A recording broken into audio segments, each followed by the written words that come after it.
Bonjour à tous. Au lieu de l'introduction classique, j'aimerais, en plus de vous inviter à vous abonner, liker, commenter, partager cet épisode, ajouter un petit disclaimer. La Corée du Nord étant ce qu'elle est, je tiens à préciser que les informations présentées dans cet épisode sont, à défaut d'être totalement vérifiables, en partie à prendre avec des pincettes. Et je préfère me concentrer sur des sources sérieuses même si elles sont moins nombreuses et même si, là aussi, certaines choses peuvent s'avérer inexactes.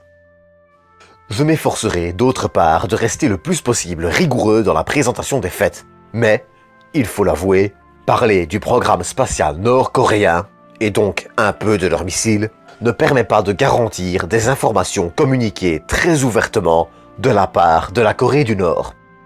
Cela explique également un léger manque d'illustration. D'autre part, cette vidéo ne signifie à aucun moment, et je tiens à insister là-dessus, que j'adhère d'une quelconque façon aux idéologies politiques de ce pays. Cette vidéo est purement éducative et à but informatif et non politique ou idéologique. Quand on parle des programmes spatiaux moins connus, et surtout qui sont moins présents dans l'actualité des pays occidentaux, on peut penser au programme spatial chinois, indien ou encore à l'agence spatiale australienne. En revanche, quand on parle d'espace, de lanceurs et de satellites, la Corée du Nord vient un peu moins rapidement à l'esprit. Vous l'aurez deviné, aujourd'hui, on va prendre 5 minutes pour parler du programme spatial nord-coréen.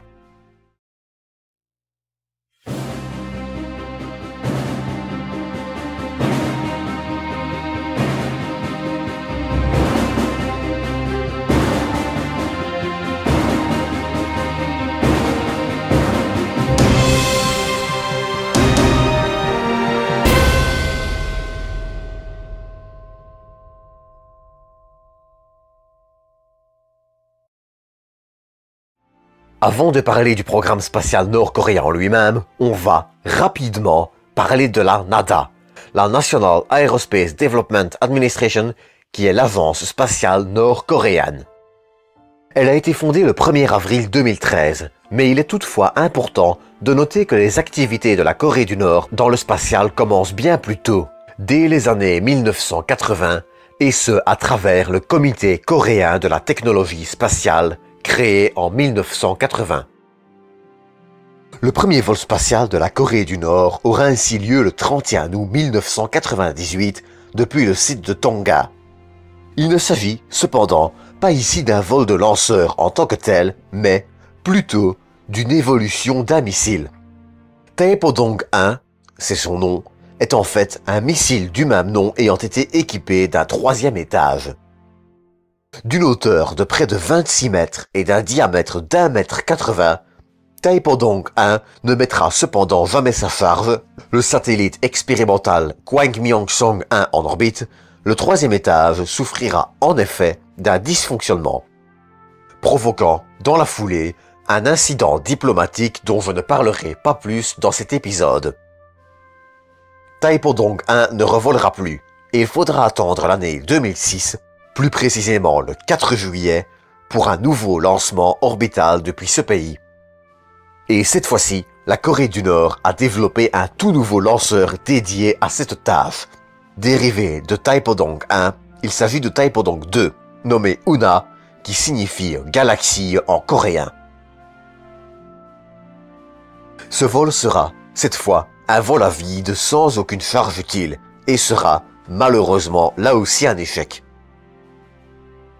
Le 5 avril 2009, en revanche, les choses commencent à avancer. Toujours depuis le site de Tonga, la Corée du Nord lance un tout nouveau lanceur, Una 2, avec le satellite de communication Hwangmyeong-song 2.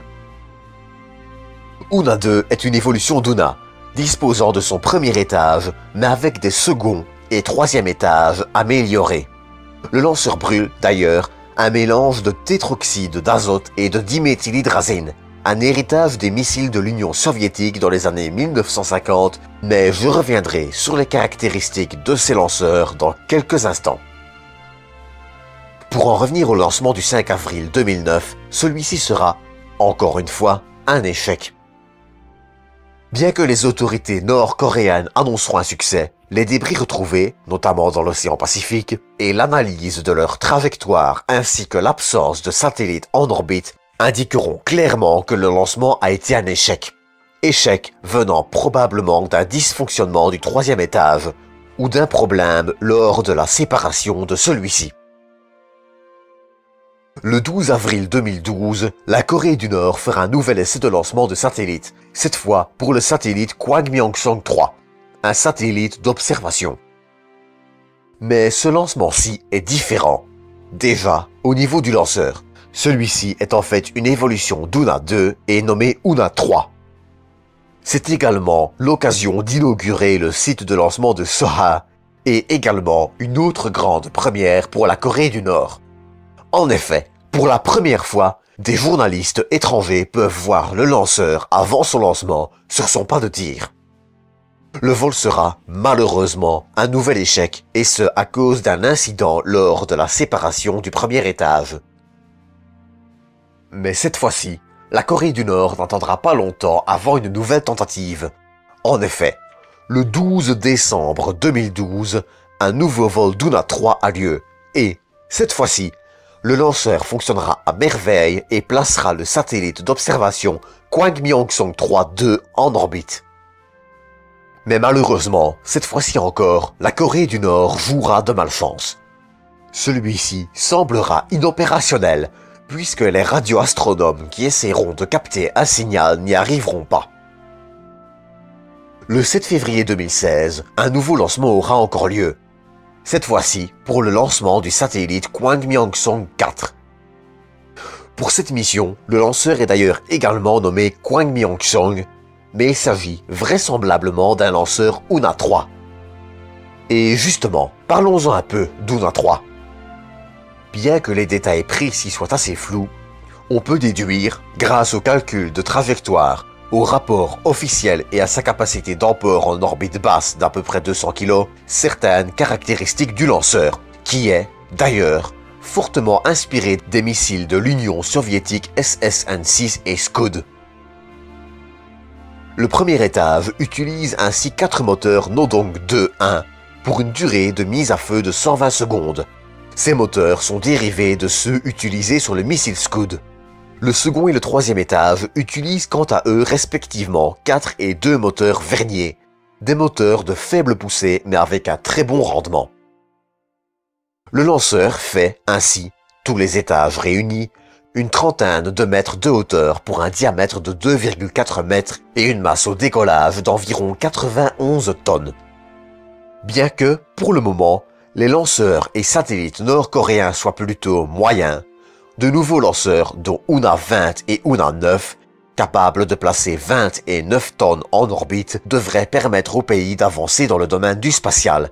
Le directeur de l'agence spatiale nord-coréenne a d'ailleurs parlé de missions de retour d'échantillons lunaires, de capsules habitées et de missions martiennes, le tout dans un but scientifique et pacifique.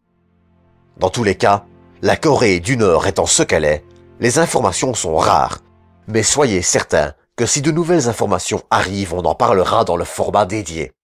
En attendant, c'est sur ceci que va se clôturer cet épisode. Comme d'habitude, j'espère que vous l'aurez apprécié, et je vous donne rendez-vous la semaine prochaine pour un nouvel épisode. Prenez soin de vous, prenez soin des autres, et à bientôt pour une nouvelle dose d'espace.